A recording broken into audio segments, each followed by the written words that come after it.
A very, very, very good evening from a very, very, very cold Johannesburg. It is wintry across a lot of South Africa, but particularly up in the Highveld. I crawled out of bed. It was about -1 this morning. It hasn't got much above 8 degrees today, and it is threatening to get even colder tomorrow.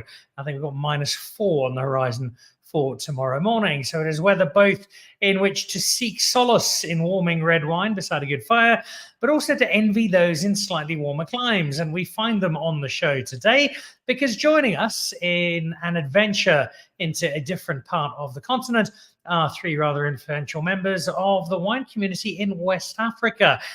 You'll remember, well, Matome Mbatha from Wines of South Africa, who's not just a regular guest on the show, but also a terrific supporter. And together with the Wines of South Africa team, continues to do a wonderful job in spreading the gospel of South African wine to different parts of the world.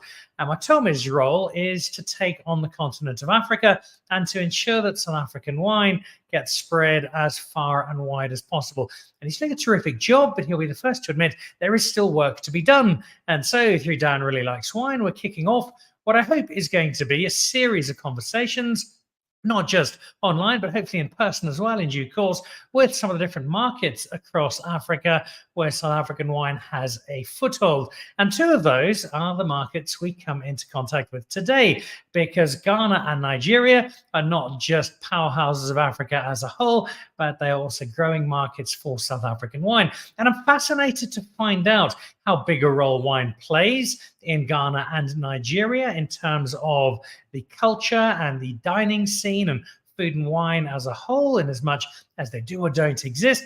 I'm also fascinated to find out what South African wine is competing with, and not necessarily just French wine or Italian wine or Spanish or Portuguese, but also is the big competition with whiskey or with beer or with other beverages in the spirits sector. And so today we have not just three West African experts, we also have a South African one in the form of one of DGB's top brass, and then Matome himself to take us through our journey into Ghana and Nigeria. And I've been warned that we shall not discuss jollof rice until the end of the show, and thus avoid sparking a fight between the Ghanaians and the Nigerians over who makes the best of it. We've got some wonderful guests. I'm really excited to have them on the show, and I'm really excited to see how South African wine is doing in West Africa, and we shall find out how it is doing in just a moment. Before that, though, let's have a quick look at some of the latest wine news.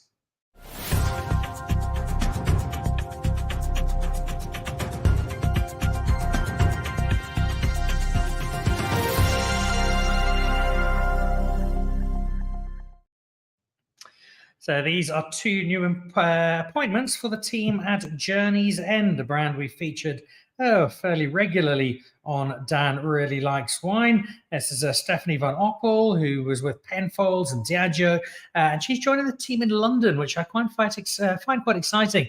Clearly, Journey's End has got very much a global focus on the growth of the brand and the horizon that they are moving towards. And having worked with Penfolds and Diageo, there's some great experience there. And then we have Thea van der Merwe, who has been doing work with Jordan until recently, and now comes on board with the Journey's End team, and in particular looking at the premiumization of the brand. And that's a space I think a lot of our top wine brands are looking very closely at how they can grow and develop. So congratulations to Stephanie and to Thea. We wish you both the best of luck as we do Journey's End. Always good to see a South African wine brand flourishing and doing exciting stuff, and Journey's End doing exactly that.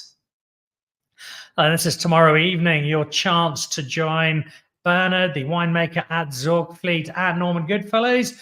9th of July, I will be there for the kickoff, certainly, and a quick tasting. It's going to be a really good evening, 5:30 for 6 at Norman Goodfellows in Fourway. Zorgvliet has been winning a number of quite key awards and accolades of late. So your chance to find out from Bernard, the winemaker, just why they're getting things so right. And if you haven't before, discover some of that wine from Zorgvliet. Head over to the Norman Goodfellows website if you would like to book. There's a small fee. That entire fee goes to charity, and you'll join tomorrow evening's crowd for a look at the wines of Zorgvliet. And this is Ex Animo's Wine School. You might remember this from last year. It sold out very, very quickly indeed. The last time it was 4 weeks in a row.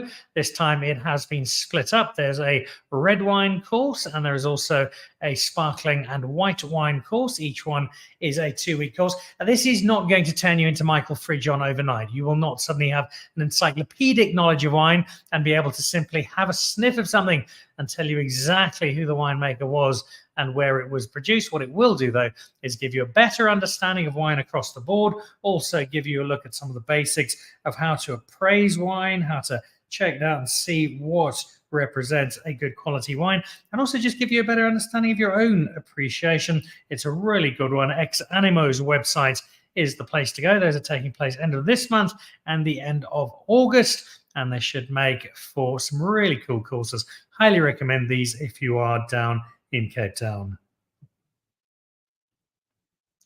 And then Great Domains. I shall be here on Sunday. This is Wimbledon and Lançon, Champagne Lançon, the official champagne of Great Domains. And it's an afternoon picnic in the winter sunshine. Hopefully it's a little warmer by the time we get to next week. And it's going to be a really cool afternoon. Lançon's been part of the championships at Wimbledon for some time now. Here's the opportunity to come and enjoy a picnic, enjoy some of the Black Label Champagne Lançon, and celebrate the greatest tennis event of the year. This is this Sunday. It's at the James and Ethel Gray Park in Birdhaven in Johannesburg. I shall be there. Tickets at Quicket. If you are free, come and join us. Great champagne, great tennis, and a really cool afternoon out. All right, time to meet our guests for today. Not going quite as far as Wimbledon for this evening, but about halfway there or thereabouts as we have a look at South African wine in West Africa and how we're doing in such an important part of the African wine market. Is it a success story? Is there work to be done? Is it somewhere in between? A very warm welcome to Matome Mbatha, who heads up Africa for Wines of South Africa. Matome, lovely to have you back on the show. We also have Tumi from Isivini Wines, AJ and Ameyaw. Guys, welcome to all of you and lovely to have you on the show. Very honored to have such important people from the West African wine community with us, and thank you.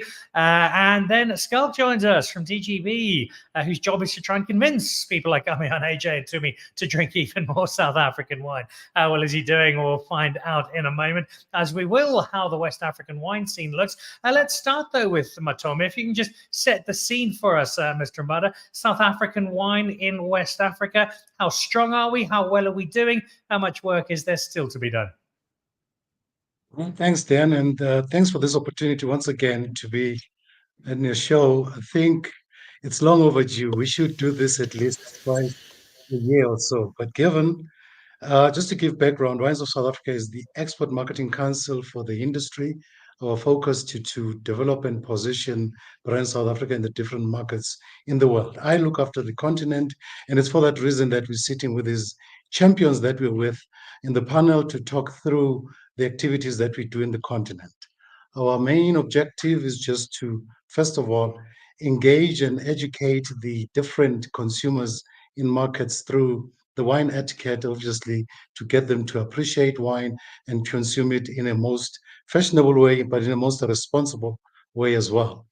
This has been a journey that has started very well from Wines of South Africa. I would rightfully say in 2010, after the World Cup, and when we realized that we're missing on opportunities of positioning and growing brand South Africa in the continent. And I was then tasked to look into exploring and establishing the presence of the South African wine industry, even though I must say there has been many other wine producers and brand owners that have already been in the market. So I literally kind of took over and kind of added value in a form of positioning brand South Africa through generic activations. So that's where we're at. And obviously, we have our strategic markets that we identified in the West Africa markets, definitely Nigeria and Ghana. These are the markets where opportunities are presenting themselves well. And I think we'll talk through what are these opportunities in the program. And then we also engaged in the East Africa markets, targeting Kenya, it being the biggest export market in the continent for South Africa, and then Tanzania and Uganda in West Africa. So those are key strategic markets that we are placed in as Wines of South Africa. But obviously, we don't do this work alone. We've got stakeholders that we work with. Most important would be our producers, and Schalk will talk through the work that they do as a representative of DGB and as a company that is very active, has good presence in the market. And obviously, we work closely with importers, distributors, and all other stakeholders in the trade space as well. Key important is the trade partners. It's for that reason we have the other two players who are very critical and very instrumental in positioning Brand South Africa. They help us to amplify the messaging about Brand South Africa. So in essence, this is the kind of work. Why we're sitting here today is just to talk through some of the activities we're planning in West Africa, primarily in Nigeria, as we prepare and building up towards the West Africa tour of Wines of South Africa. This will start on the 17th in Lagos, Nigeria, with a kickoff of a presentation with a wine introductory course, South African introductory course. Our objective with this is to build ambassadors that would speak of South African wine, knowledgeably so, but also responsibly so. And then subsequently on the 18th in the evening, we'll have a walk around tasting that will be targeting trade, which would be your importers, distributors, and those who are in the hospitality industry. And we're also tapping into the consumers because we want them to experience the different wines. There will be brands such as DGB that are already in the markets, and some are new that are coming into the markets looking for representation. And I must say, I'm fascinated that we have quite high quality, good brands that are positioning South Africa from a premiumization strategy point of view.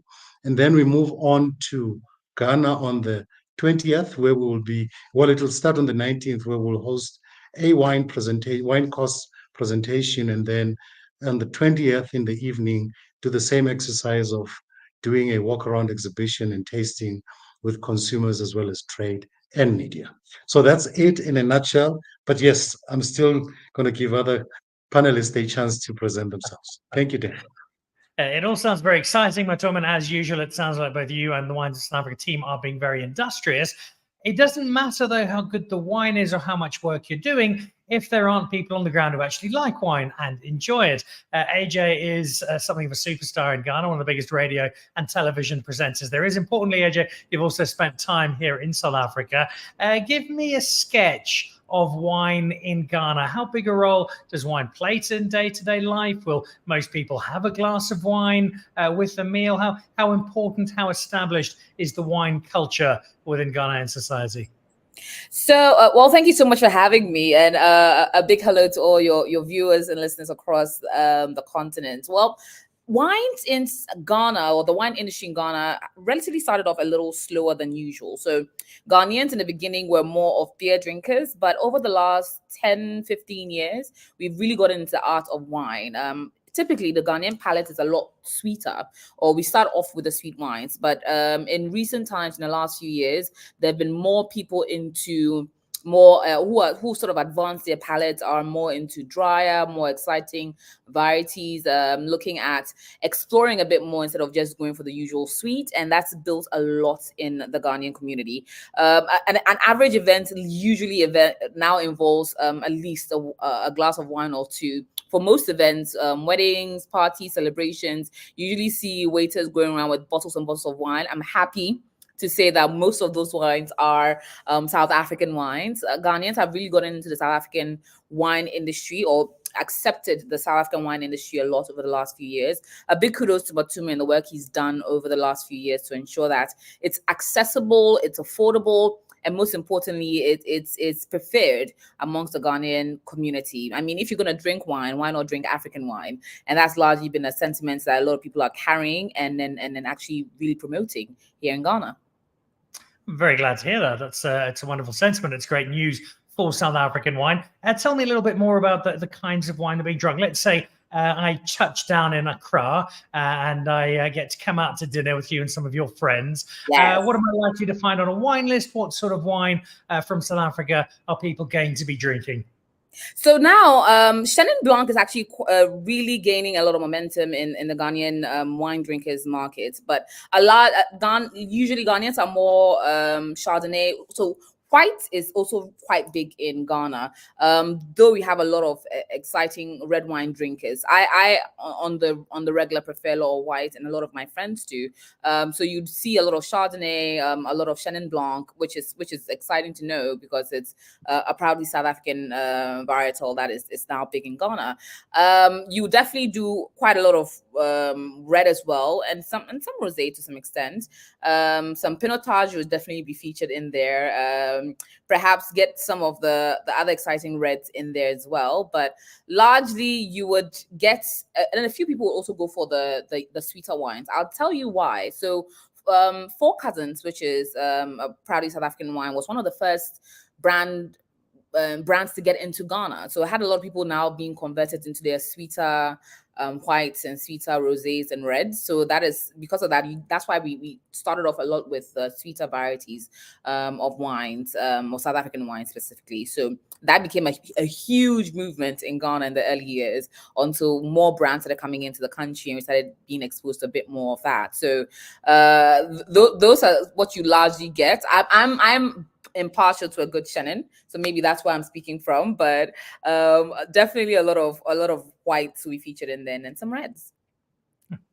All right, clearly South African wine is having an impact in Ghana. Let's nip over the border to Tumi. And Tumi, you're going to have to explain something to me here, because you have a company called Isivini, and that doesn't sound like it's Hausa or Igbo or Yoruba. It sounds a little more South African to me. Tell me the story behind your wine company. So it is South African. Good evening, everybody. Thanks for having me, Dan. So yeah, it's South African because I am South African. I am married to a Yoruba man. So come to, if you want to, you could sort of call it I'm half South African and half Yoruba. So Isivini basically means vineyard in isiZulu. A lot of people are always surprised when I say this, because they never knew that there was an actual name, a vernac name that translated to vineyard. So isiZulu, for a lot of people that are on the podcast that might not know, is one of the main official languages in South Africa. And it directly translates to vineyard. And I think that's basically the ethos of my company, is being able to transport the people that we sort of, sell our wines to back to the vineyards that make them, and almost making the vineyard the star, and being able to get people to taste the terroir of where the wines come from with every bottle of wine that we're able to sort of provide. I'm very glad that you are taking your home product so proudly over to Nigeria, and that it's helping to find a footprint. Elaborate a little on the Nigerian wine market. We heard from AJ about what people are drinking in Ghana, what they're liking, what they're enjoying. What's really striking home in Nigeria? What South African wine is developing a bit of a cult status? I think similar to AJ, not far from Lagos is Accra. It's like a 45-minute flight. So you see a lot of similarities in what people are drinking, what people prefer, or what they have preferred in the past. And similarly, it's a market that has always preferred, I suppose, champagne, French champagne, whiskeys, and maybe French wines, and like Chilean wines, and the likes of Calarosi. But over the years, you've seen people get a little curious when it comes to wine, and it's seen, like we've got a big brand that's Four Cousins, similarly to AJ, what AJ said. The palate here is very much, sort of towards the sweet kind of palate, and so you've seen that brand do really well in this market.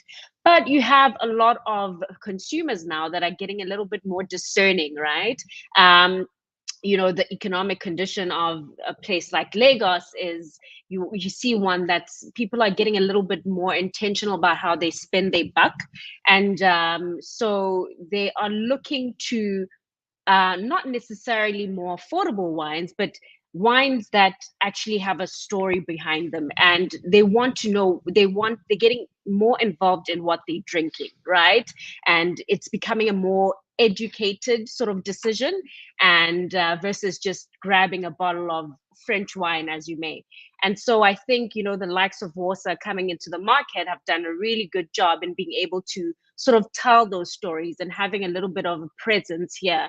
They come almost, I think, twice a year to come and educate, Lagosians about South African wine. And you can see that, the impact that has. And so you see people, learning a little bit more about South African wines outside of just having sweet four cousins.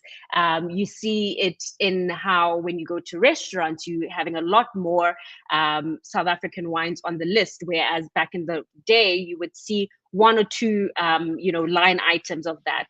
And now you're seeing an emergence of premium wines on the list, and you see the likes of Debrah, you see the likes of Elvis Drift, especially when it comes to the high-end restaurants and fine dining restaurants, which I think speaks very much to the mission and the motivation of WOSA right now, is being able to premiumize South African wines. And so when you start seeing them in these establishments, and it's more of a 4 or 5 line item, you see that something is happening, and we're going within the right direction. I can see now why Matome was smiling so broadly when he told me about you in Nigeria. We have a very strong South African wine asset on the ground, and that is great to hear. I want to head back to Ghana, to Ameyaw. Lovely to have you on the show. Ameyaw, tell me a little bit about the competition for South African wine in Ghana, not just from other places, maybe France or Italy, Portugal, but in terms of other drinks. I know AJ referenced beer. What's the balance? Are you seeing more and more people drink wine? And if so, are more and more people drinking South African wine in Ghana? Yes, I mean, like you rightly said, there's always been a preference for beers and spirits when it comes to how Ghanaian consume alcohol. But a lot of that is changing, and like everybody has said, we've seen a lot more inclusion of wine in general in terms of consumption. So when people are eating out at events, we see a lot of wines being served. In fact, when there's an occasion, when there are hampers, you realize that now people are including a lot of wines from entry level to premium within these hampers, and so people are getting them at home and enjoying at their own time and all of that. So, and the good thing is, most of the time, South African wines well represent in the mix. So yes, when it comes to the wines, of course, we have to, South African wines will be battling it out with the likes of wines from France, Portugal, Spain, etc. But there is a high affinity here in Ghana for South African wines. Most of the time when I go out, chances are that the wines served are from South Africa. And I'll tell you a funny story. I was in Atlanta earlier this year with one of Matome's friend, Bernard. And while eating at the restaurant, Bernard was like, if they didn't have South African wines, he wasn't going to take any wine. And lo and behold, they found a bottle, I can't remember which it was, but there was a South African wine on the table, and he really, really enjoyed it. Yeah.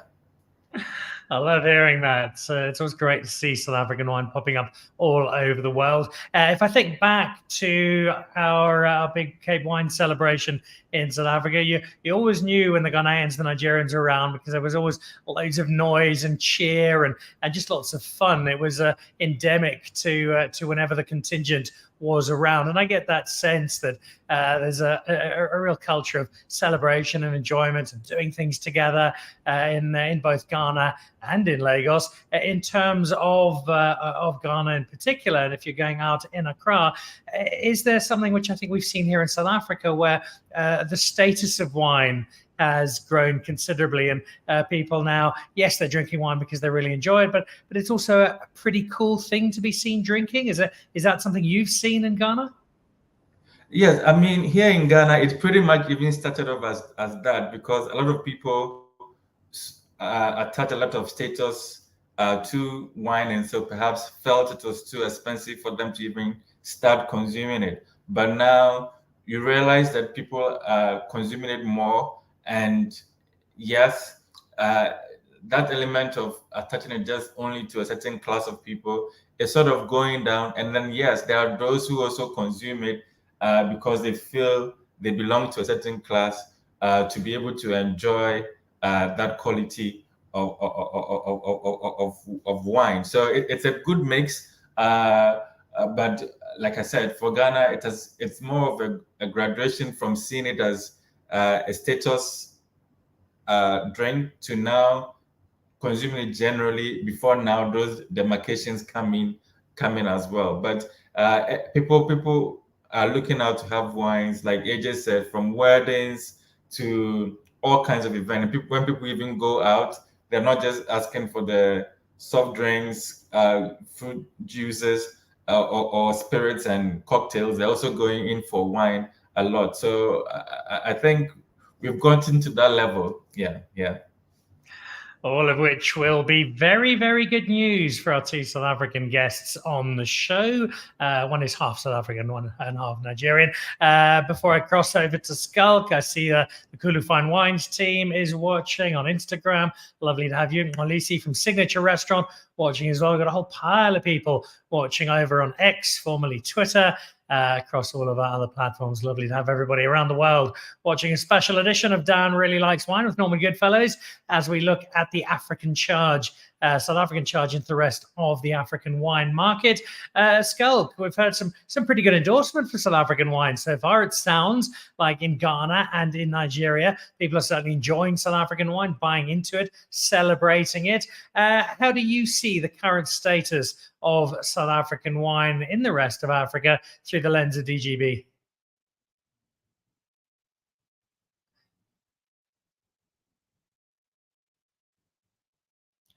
Just on mute there, Schalk. Sorry about that, Dan. Can you hear me? Got you loud and clear. Thanks for having me on the show. Your panelists are painting a rosy picture. Sounds like a cakewalk for South African wine in West Africa. And to a certain extent, we've had great success. There's been a lot of comments about sweet wine, and I can confirm this. In East Africa, we see a bias towards sweet white wine. West Africa, largely to sweet red wine. And I think that's fantastic. Those wines come at a really good price point where we can get people to spend a little bit more money compared to beer and trial something new and interesting because of the flavor profile. That sweeter profile is less tannic, it's accessible. And then afterwards, people can start experiencing other things as their palate develops. So I think it's a good thing that a lot of sweet wines are available at entry-level price points, and that's a gateway into the broader category. But before we start talking about selling wine, you get your wine there. So it's been quite important for us as a business to make sure we team up with the right partners there. In Ghana and Nigeria, we've both been doing business there for over 10 years. We've got fantastic partners who just constantly get our wines in the right places. And I think that's quite an important thing for success in these markets. Can you get your brands and your wine in the right places where consumers go, like hotels, right restaurants? We can make it part of their drinking repertoire. And that's been quite important for us also, having the right partners to get our wines into the right places. So it's certainly an ongoing battle. We acknowledge that we don't sell wine in a vacuum. I think it was Tumi earlier said there certainly is a lot of presence from French wines. I know the Chileans are doing a really good job in getting their brands into the African continent. So there's a rush for Africa, and in particular West Africa, from all over the world. So it's a competitive environment. I think South Africa has got a head start. South African wine's been going to Nigeria and Ghana for probably a much longer time than Chileans. It's easy for us to do business there. The command of English is very good. So I think our value proposition of South African wine has been entrenched probably a bit longer than some of the other New World wines. And I think the future is looking good. There's a lot of work to be done. I think Matome and the WOSA group are doing an excellent job in getting consumers exposed to our brands. But I hope we can be here in 10 years' time saying South African wine is the dominant category. That would be a really nice target to set for us in WOSA. Your chairman of DGB, Tim Hutchinson, is a regular guest on the show, and he speaks very openly of wanting to see the South African wine industry as a whole grow and not simply try and shield all the success away for just DGB and its brands. And it's a great philosophy. And I think it's also a far-sighted one, because if South African wine grows, then DGB will be part of that growth. If you are looking at what you're doing at the moment and where you see the immediate horizon, where do you think South African wine producers need to do a bit more work, still need to improve to ensure that our South African presence continues to grow and that this success story is amplified furthermore? Dan, it's a great question. One thing we've got to acknowledge in West Africa that a lot of big brands are spending a lot of money there, in particular the spirits guys like Pernod Ricard and Diageo. So to get share of voice in those markets are tricky. You drive around in Lagos, it's billboards and big activation. You go into a nightclub, there's lounges. Everybody is trying to break through with their brand. And I think what we're doing with Matome, getting liquid to lips, is hell of important. Every time I speak to a consumer in those markets, they just cannot believe the quality of wine you're getting for the price point. That value perception is often seen as a negative. Value doesn't mean cheap. Value means you over-deliver on the price that you've paid. And South African wine does it all the time. So I think winning in those markets is going to take a consistent exposure to South African wine, its quality, the value perception. And like I said earlier, being in the right places. You know, there's something to be said about getting consumers to drink wine, but getting to drink wine in aspirational places is quite important. I don't think wine necessarily is a sort of very cheechy category, but there's a level of sophistication that comes with wine. And I think it's a slow slog, and South African wine will just be chipping away at both Ghana and Nigeria. And like I said, could be a 10-year journey to win. It's not going to be an overnight success, sadly. I see Greg Maloka is amongst our viewers over on Instagram. Greg, lovely to have you picking up on some of the insights that Schalk is giving us, along with the rest of our guests. Tumi, I'm imagining earlier this year there was a slightly awkward few days in your household after the Africa Cup of Nations semi-final. But let's say that South Africa very kindly gave Nigeria a victory just to ensure that it would help our wine sales going forward. We've heard from Schalk about the impact he feels they're having. What are your thoughts, particularly as somebody's bringing wine into Nigeria, who's involved in this process, about where we're not getting it quite so right, where we need to do a little bit more work as South African wine to continue building on the success we've had so far? I mean, speaking to what Schalk was saying, that it's one thing selling wine, but having to get it in, getting it to where you need it to be is quite the difficult part. And I think all the producers might probably, have the same sentiments. So from a point of what do we do better? I think a lot of the times this market is seen, it's got great potential, but it's also, as much as it's got great potential, it's not the easiest market. I think when that then happens, that you have a lot of people that shy away from really, taking a chance at it. Where I think we can improve as producers, I think a lot of the times the worst thing that you can do is in this market is send product and sort of think that it will do well. Like Schalk said, you have a lot of whiskey brands and a lot of spirits brands that put a lot of budgets, right, behind their brands and all of that. And that's why they're so amplified in these markets and they do so well. Understandably, wine brands and wine producers probably don't have such big budgets, but I think there are ways that they can be creative.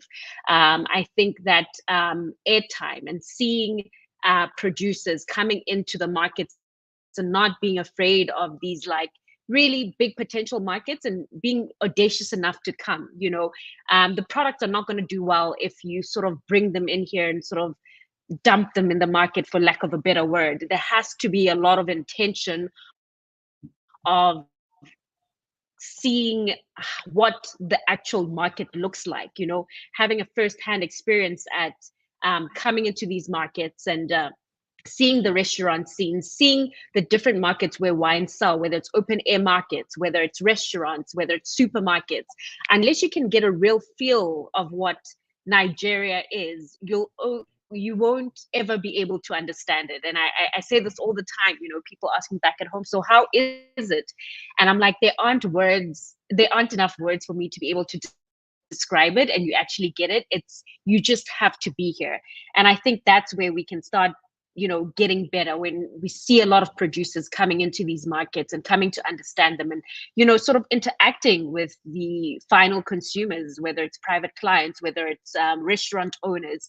I think, you know, before I came here, I was trying to bring in South African wines and I wasn't really living in Lagos back then. And I can tell from experience that unless you're here, it's a very high touch business. Unless you're here, you're sort of losing touch with the people. So I think there's a lot of effort that can be made with you know, getting into these markets and coming and seeing what it actually looks like. And first of all, even deciding if this is where, you know, your brands or where you see your brands, you know, growing and whether you want them to grow in this market.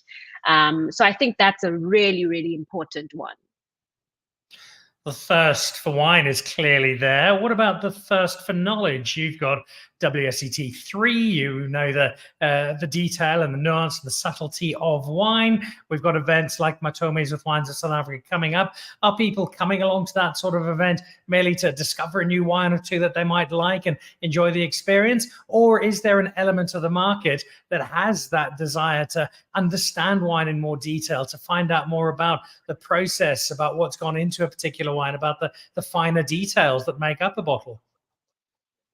Oh, absolutely. I think, you know, when Schalk was saying that wine is always seems very intimidating. But I think when you just take a minute to, with somebody that's consuming the wine, whether it is as at a WOSA event, or it's at my wine store and somebody comes in, or somebody's ordering wine, or it's at a wedding where I've supplied wines for, there's always somebody that is asking you a question about wine, right?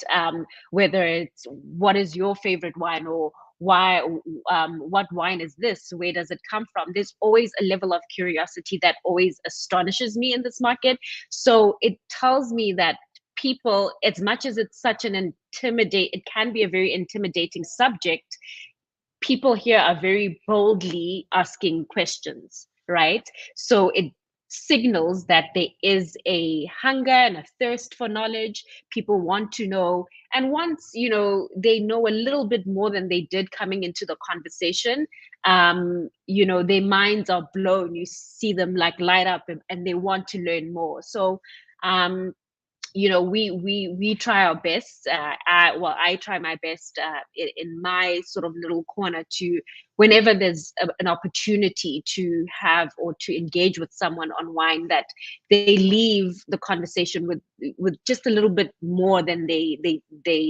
didn't know when they came into the conversation. So absolutely, people are open and are thirsty to learn. I think that the minute that you show them that wine is not so intimidating, it just opens up a world for them, and they want to know more and they want to drink more. And yeah.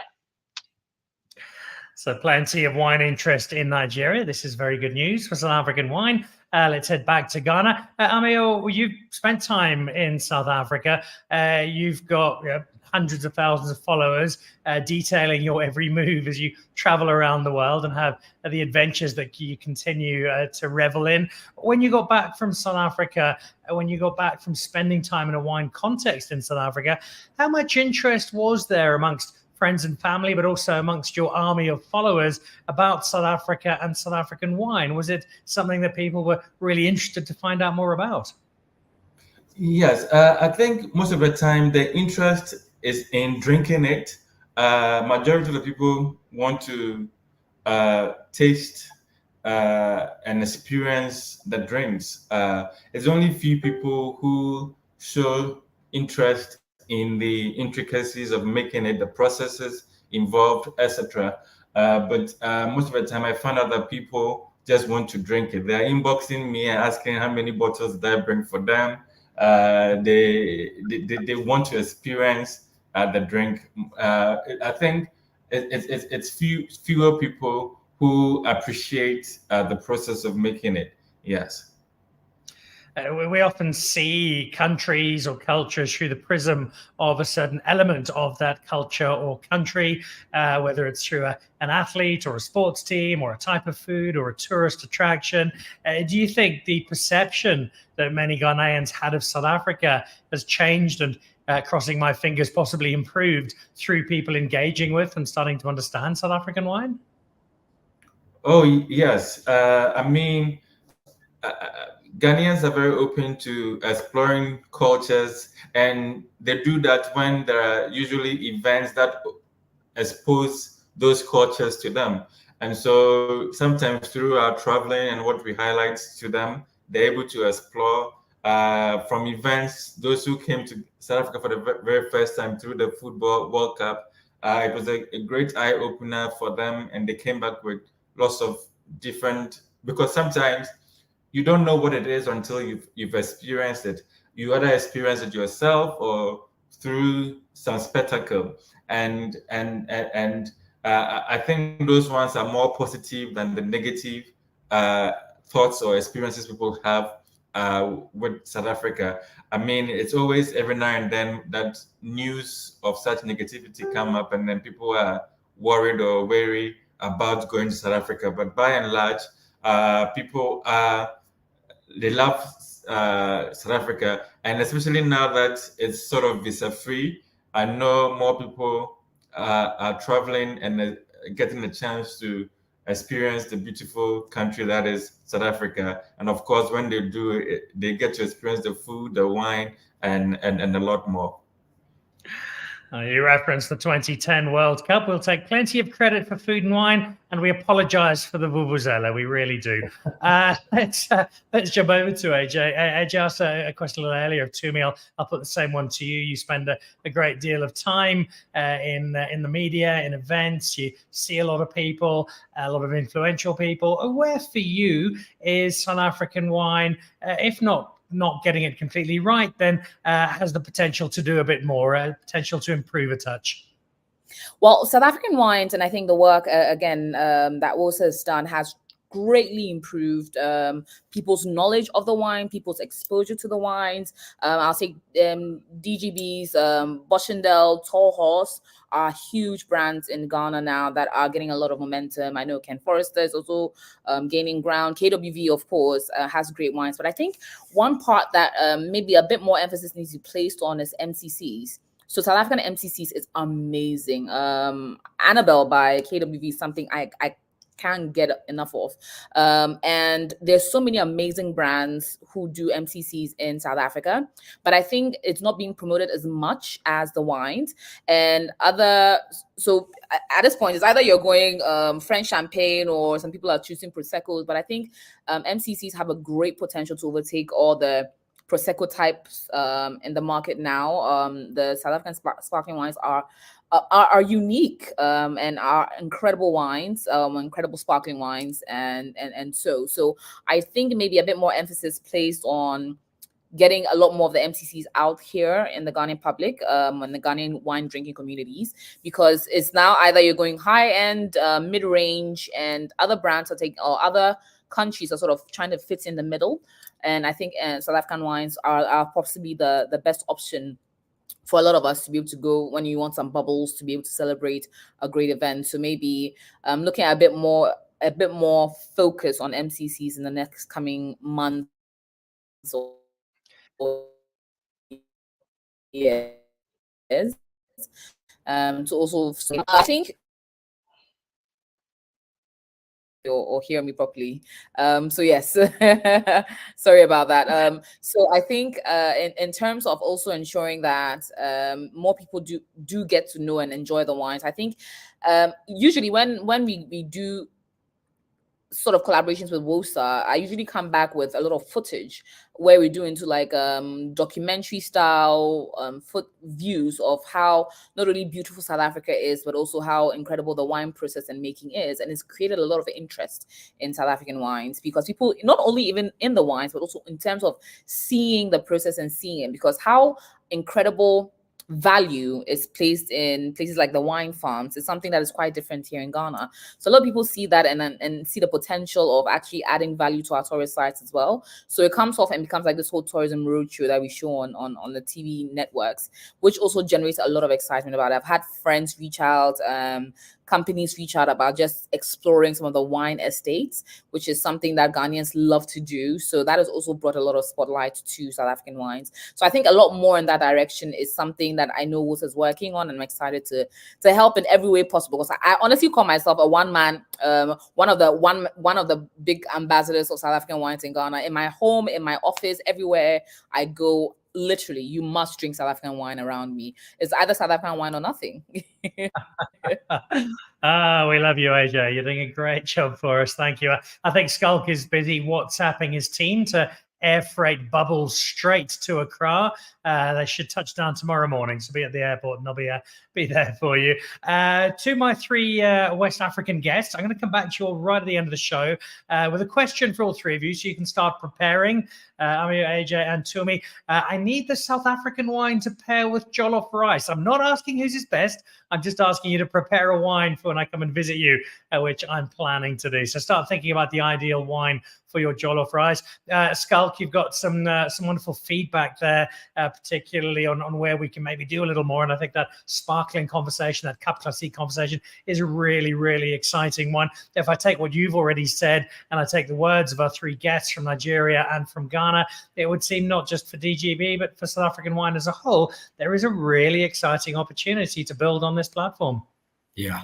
Firstly, AJ, there's a container coming your way. I hope you've got space in your backyard for a lot of Boschendal Cup Classique. I'm sure you'll find space. I think AJ hit the nail on the head. I'm personally quite passionate about Cup Classique. Sparkling wine globally is one of the few categories that's growing. Globally, wine is under pressure, but sparkling wine, champagne, it's growing. I think it's got a very unique opportunity. You know, a lot of liquor brands are fighting for that first drink occasion, the Aperol Spritz, the Prosecco, the beer occasion, Cup Classique, champagne, sparkling wine, all fits into that occasion so nicely. It's not just relegated to the celebration occasion. Sparkling wine really is becoming part of the everyday drinking repertoire of many consumers. So I think it's very exciting. And also, just to dovetail on AJ's points, the Cup Classique coming out of South Africa is brilliant. And we obviously have got Boschendal and Gorgeous, that's part of our portfolios, but you walk down the aisle in a South African retailer and there's just world-class bubbly there at really compelling prices. So absolutely, I think there's opportunity, there's room for growth. But again, it's about getting liquid to lips and conveying that value proposition to Ghanaians and Nigerians, and that's our work. It's mine, Matome's work. So like I said, give us 10 years, we'll get there. I think we're well on track, and that is lovely to see. Matome, before we get a confirmation of your events running middle of July in Lagos, in Accra, I think it's the 18th and the 20th, respectively, as you listen to our Ghanaians and our Nigerians, and indeed to Schalk from a producer perspective, it must give you a real sense of warmth that this is a wine, a part of the world where we're taking South African wine to, we're taking it successfully, and you're having a real impact. And music to my ears. I'm thrilled, as you had said. I'm smiling all the way. But I must say, it's not just Wines of South Africa's work. It's a collective. I need to acknowledge all of these stakeholders on board. And that's why I've said, ideal, let's have a panelist that is quite well representative of who the stakeholders are. Wines of South Africa's effort is obviously to ensure that we get, as Schalk mentioned, getting liquid to lips, which is very key, but also position South Africa and place it well as a value wine producing region. I think the market is getting it. The only thing is that we need more time. There's more work to be done, because the ambassadorial work that we're building here is not just for short term, it's long term. We intend to be Africa's supplier of choice. We want to be the wine of choice from South Africa. Amidst that, there's many other regions that are coming in, and we're aware of that, which means we need to pull up our socks. This is an opportunity for as many wine producers to come on board and actually come grab a share of the market. And while we do that, as I put it, we always put a first messaging of responsible use of alcohol. Tumi put it very well. Africa is not a dumping ground, but it is a market where we can place positioning of our high-end premium positioning. And I think that's what we're doing. I'm very fascinated to get that there is already such ambassadorial work that speaks to what we do as Wines of South Africa. Thanks to the ambassadors. And those ambassadors, I'm sure, will be joining you on the ground in Lagos and Accra. Remind us, Matome, what you've got happening in those two capitals. And is there an opportunity, if people are watching and would like to come along, to be part of these events?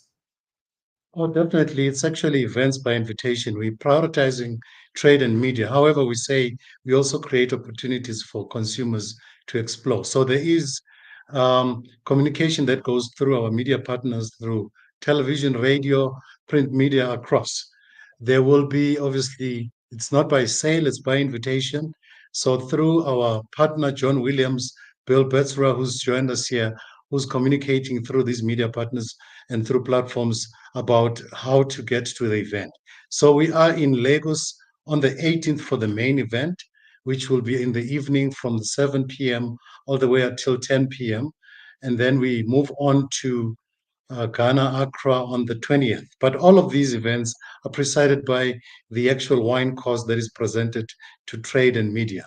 Obviously, with the objective of ensuring that we build more ambassadors who are knowledge-based and knowledgeable about South Africa.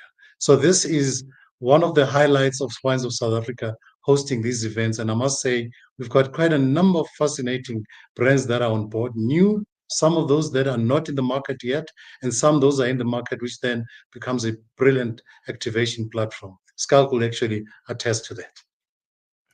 Some very exciting times in the immediate future for South African wine. We can't let our guests go without a quick word on jollof rice. Ameyaw, if I'm dropping by to your house for dinner, what wine are you serving me with your jollof rice? Well, jollof has interesting characters. There's spiciness, there's tomato. So perhaps I'll play it safe and go for Sauvignon Blanc. Yeah. All right, Sauvignon Blanc with some jollof rice at Ameyaw's house. I'm very happy with that. AJ, if I swing by with my good friend Matthew Mensah and we come and visit you for dinner and some jollof rice, what wine are you serving us?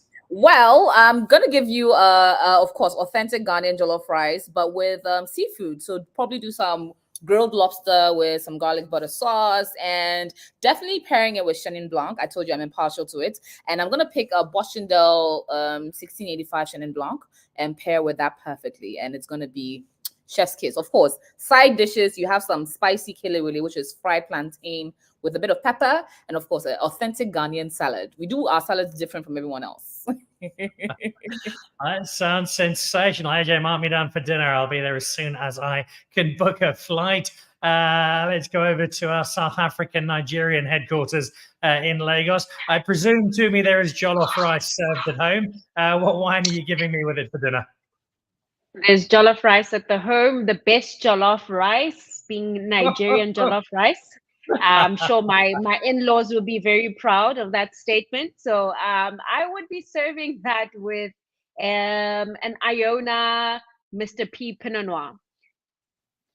Ooh, very nice indeed. Straying away from the whites and into a lighter red with plenty of punch. I don't know. That's a great selection. It's a great trio of menus.